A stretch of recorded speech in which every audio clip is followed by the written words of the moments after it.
the rest of the sentences are also for rape, compelled rape, compelling children to witness sexual acts. Limchingele ilanga umkati mjeje uNkosinathi Phakathi kemva kokugwetshwa amadili kajele ama-42 ngamacala okukata. I still cannot accept this resignation. I think there's more to this than meets the eye, and I'm not talking about the rightness or the wrongness of his decision. Undunankulu walokhu KwaZulu-Natal uthokozile njengelunga le-ANC ngombana abatsha bamthathele ehloko. Kodwa uMxozulule uthi akusilo iqiniso, uyazi nabona uyazi.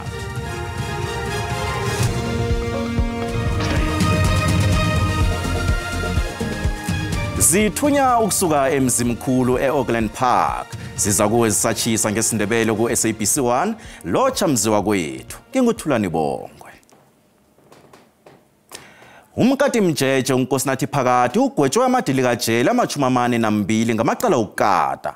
Kwagwetshwa neminyaka emakhulu ama-91 kune nenyanga ezisithandathu ejele ngamacala okuthumba, ukubetha, ukweba kunye nokuyenga abantwana abangaphasi kweminyaka yobudala bona babukele inithombe ezisileko. Uphakathi wathoma urhagala ngaphakathi nangaphandle kweguduleni ukuthoma ngo-2012 ukufikela ngo-2021.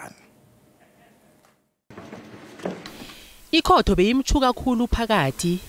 Ikhotho beyimchukisisa ngokusahlela abantu umlandelande, lokho okwenza bona abongazimbi bakhe nemindeni yabo bahlale bathukiwe. Ikhotho iveze bona iSouth Africa iqalene nomraro wokukata begodu kufuze yenze isibonelo. Beyangezelela ngokuthi Phakathi bekazi bona wenzani. I found that the fact that the accused was in possession of a knife and a firearm clearly indicate that the offense were premeditated, and further that he approached this complainant while some of them were inside their house. Ikhotho ephakemeko ehleze Palm Ridge Court ifumene bona uPhakathi bekangatshengisi ukuzisola. Ijaji uMakulumakwe ufumane bona ubujamo obumbi khulu bezenzwezi budlula ubufakazi obulethwe ekhotho ngoPhakathi, yingakho agwetshwe ngalindlela. The mitigating factors in this matter, abanye babongazimbi ebebazele ekhotho bathi bafumene ubulungiswa. Usihlukumeze kakhulu.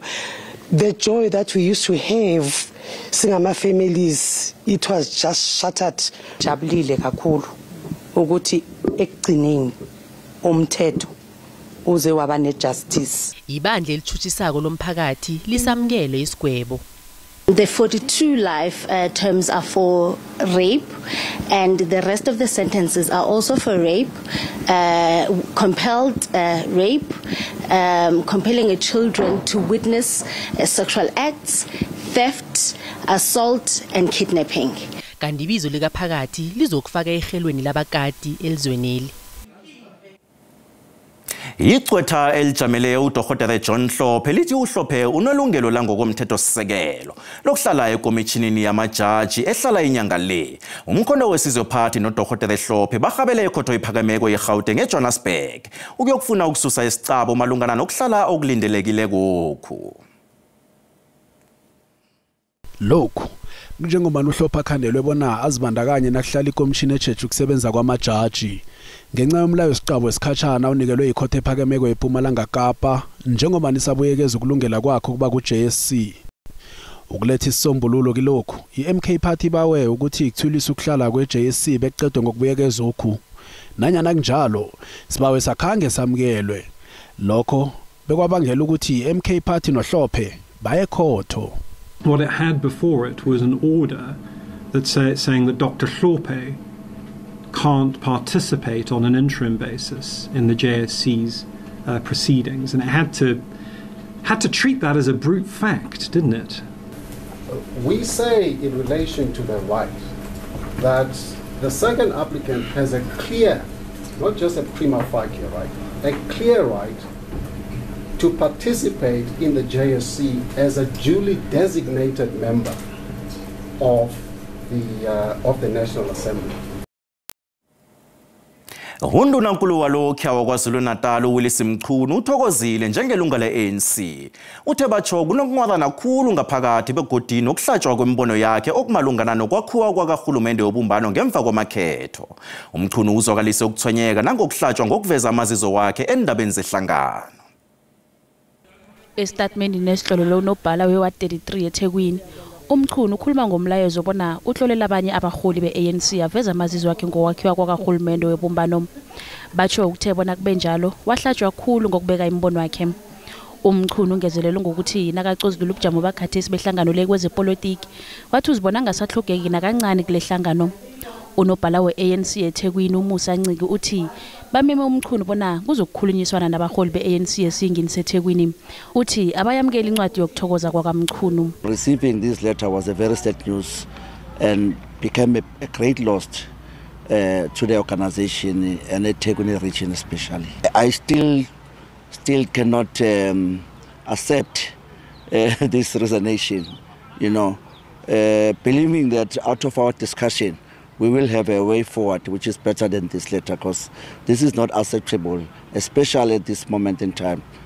Umchunu uthi akasanathemba embophweni ze-ANC zokukhambiselela umzabalazo wentando yeningi enarheni le. Nakusenjalo umcozululi wezepolitiki uProfessor Ntsikelelo Breakfast uthi ukuthokoza kwakamchunu yinto ebeyivele ilindelekile ngombana unobudlelwano bathoma kade nomholi we-MK uJacob Zuma. Uthi ibanga umchunu alivezileko elimenza bona athokoze njengelunga le-ANC alizwakali bona yinto engamenza abe achiye phasi i-ANC. uBreakfast ugandelelele ukuthi kunengi okumenze ukuthi athathe isiqundwesi kunalokhu akuveze encwadini yakhe. I don't think that the argument that he's putting forward is valid, that he has walked out of the ANC because of his critical stance regarding the GNU. He might hold those views, but I think there's more to this than meets the eye. And I'm not talking about the rightness or the wrongness of his decision, but I think there are other underpinnings surrounding the decision that he made.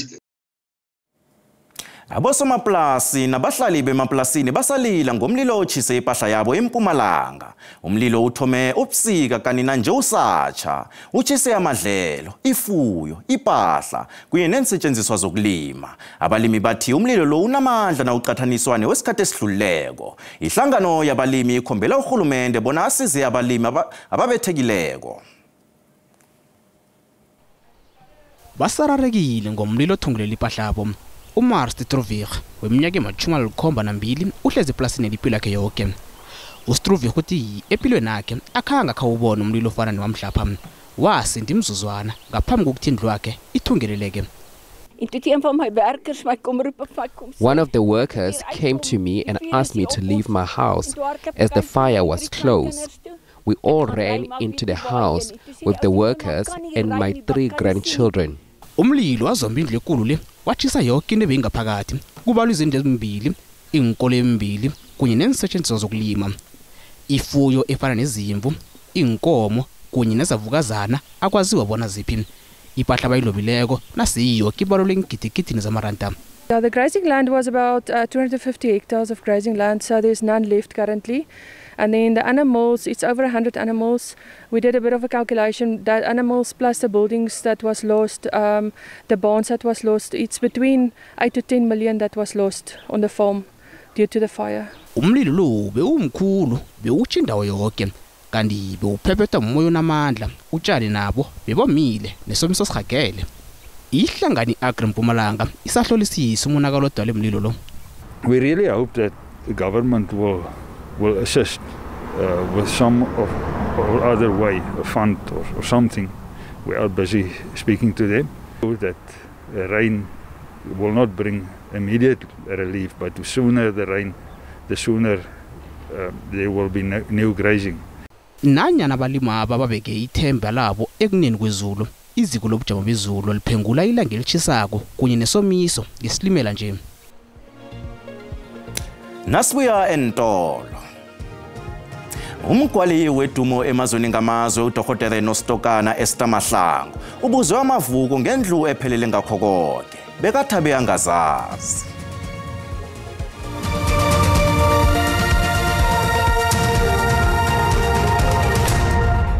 Ubukele indaba zesindebele ku SABC1 indaba ezi ziyatholakala ku YouTube, ku Facebook na ku X. Bandamela sitshitshinge nazo. Umengameli uCyril Ramaphosa uthokozise inkosi yabeSuthu inkosi uLetsi wesithathu neNdlovukazi ngendima abayilimileko ekwakheni isitshaba. Umengameli ubekhuluma eminyanyeni wokugidinga iminyaka ye-58 ilizwe leLesotho lafumana umazibuse. uRamaphosa uthokozise nenkosi umshweshwe wokthoma newesibili ngesekelo labo lomzabalazo wenkululeko eSouth Africa. Isitshaba sabeSuthu sasungulwa eminyakeni ye-200 eyadlulako ngaphasi kombuso wenkosi umshweshwe wokthoma. Basotho dumelang. Ke lethabo le leholo hore rona ba South Africa re fiwe monyetla wa ho ba teng mona ha le keteka dilemo tse 200 le setjhaba sa Lesotho se ahilweng ke kgosi e kgolo Moshweshwe. It is a great honor indeed and a privilege for us to be in this auspicious occasion as your only neighbor. It is indeed an accident of history that you have no other neighbor but South Africa.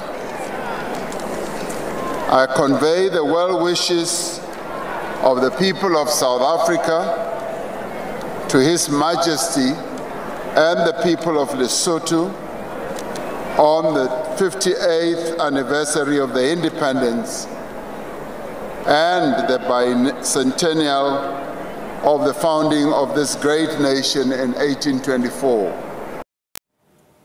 Ikomishini yezamakhetho eMozambique ithome ngamajima ahlukahlukeneko ekhethwapha ukuqinisekisa bona izakhamuzi zendizonlela ezingeSouth Africa ziphuma ngobunengi bazo ukuyokuvota. Ikomishini le ithwasisa abasebenzi bayo beLimpopo neMpumalanga eMbombela.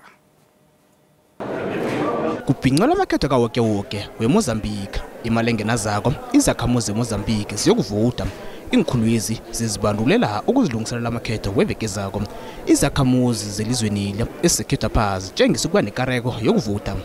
64,200 registered voters to vote in 111 polling stations. Ikomishini le itifumene imiraro nenjijilo ebantwini lokho njengombana abantu nabasebenzi.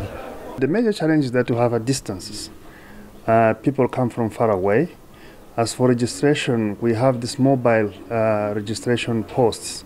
So people have been registered far away, which means that on the voting day, they have to come to the polling station, which is a fixed one. So that's a big challenge. Ayahluka amazizo wezakhamuzi eMozambique ezihlala kwezinye indawo zeMpumalanga ngamakhetho weveke zako. She says, I will go and vote in the upcoming elections. I will be voting for Frelimo so that we can see change in our country in Mozambique. We are here in Mpumalanga because of poverty. Our children have studied but they do not have jobs.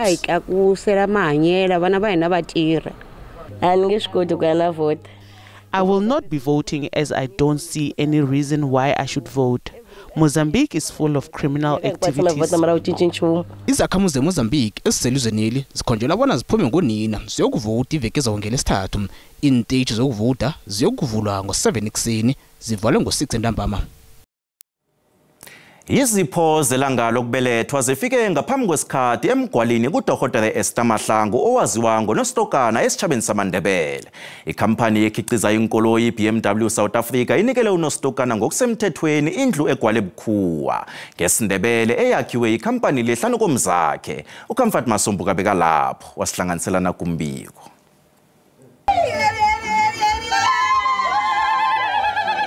Bebatsho ngalizwilinye bathi kumnono phezu kwakho Dokotela Nostokana.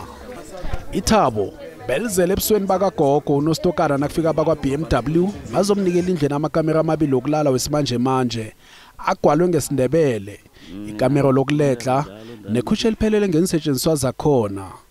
Ugogo nakaphendulako ngesiphesi uthi uyabona kwanje bona imisebenzi yakhe yamlandela ngoba nakumamazwe phasi wakhambile.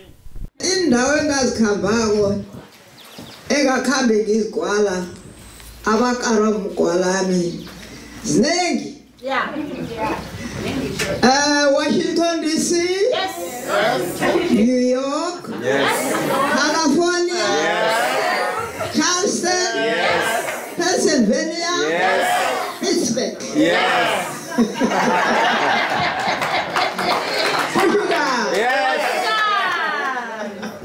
Uthi ukuhamba kwakhe amazwe ngamazwe ngumfundi senamalimi uyathokoza. Isikhulu esiphetheko kwa BMW Group South Africa naku Sub-Saharan Africa uPeter van Bensbergen uthi bayi BMW babona simfanele lesisipho ugogo uNostokana khona zakuledla kamnandi kuluphaleni nje ngoba naseminyaka basebenzisana naye solo kwango 1991 nakaza kuvela njengomuntu wokuthoma weAfrica ukugwala ikoloyi ngobutharha. Well, we gave her this new house exactly because we wanted Esther Mahlangu to have a safe and modern house to live in. So this house has safety features and the whole property has electric fencing as well. So the idea here is to keep my Esther safe in her home. Our BMW baveze nokuthi kunekoloyi zokuthiyelelwa ngogogo njengendlela yokumhlonipha ekusebenzisana nabo iminyaka ema-33. Kanti somkhandlu zamasiko zemidlalo nezokuledla eMpumalanga uLeya Mabuza ubehlangana nabazokuthokozisa ugogo. Siyamthokozisa ugogo ukuthi into ezenzekala empilweni yakhe sekakhule sekangaka azibona asaphila. Sithokoza kakhulu ngoba ugogo ubeka iMpumalanga emebhini, ubeka iSouth Africa emebhini, ngunet ngomgwalo wamaNdebele. Izakhamuzi zendawo eziphothelako akhange zisale nazo. Ugogo ngimthokozisa kakhulu. Ngithokoza ugogo, ngithokoze bakwa BM. Bona bakhela ugogo indle ehle kangaka.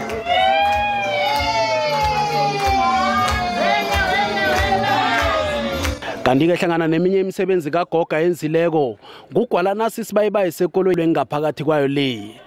Kanti ke ugogo uvulela indlu nje kuba ngasuthi ngesinye seziphe sendlalela ilanga lakhe lokubelethwa njengombana vele ngenyanga ezako le uzabagidinga ilanga lakhe lokubelethwa ahlanganisa iminyaka ema-90.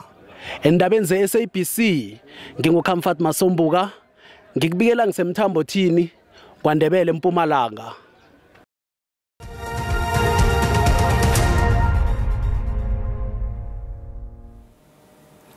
Nasiposa ilihlo kezemali, iranda linzinzile nalinganiswa nezinye imali.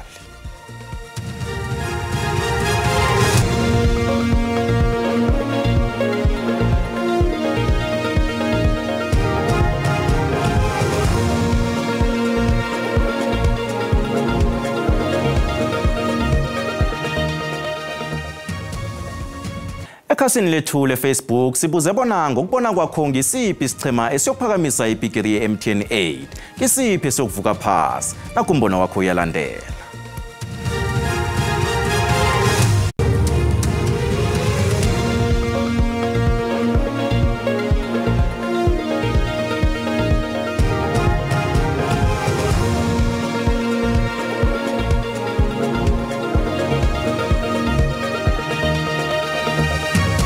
Amasi abekolangeni umphokoqo unenqhala aqhute manikiniki zindala zombini ngomso. Ngibona ukuthi uthatha le ndebe iStellenbosch isona soyithatha le ndebe. NgiyiChiefs impela kodwa manje kusasa hayi akugeji iPirates iyona ezoqhubula le ndebe yeMTN. Ngelamanqamu kusasa ibhayabhaka ngithi cha iyawina. Mina ngithanda ukufisela iStellenbosch FC inhlanhla. Isitelisi sinabadlali abancane babaleka ndisoba siya unogwasi uqobo babukhali futhi phambi kwepali kodwa leyo nto ayiphikisi into kokubana iOrlando Pirates izophakamisa iOrlando Cup. Shapo mapakania ayikuka Cup kausani. Hayi Pirates izoyiphakamisa yona indebe kodwa ngeke kube lula. Umlando iStellenbosch ngiyabona iStellenbosch izobetha iOrlando Pirates 2-1. iStellenbosch sona siyadlala msakazi kodwa ke angisithembisi lutho lapha kuOrlando Pirates.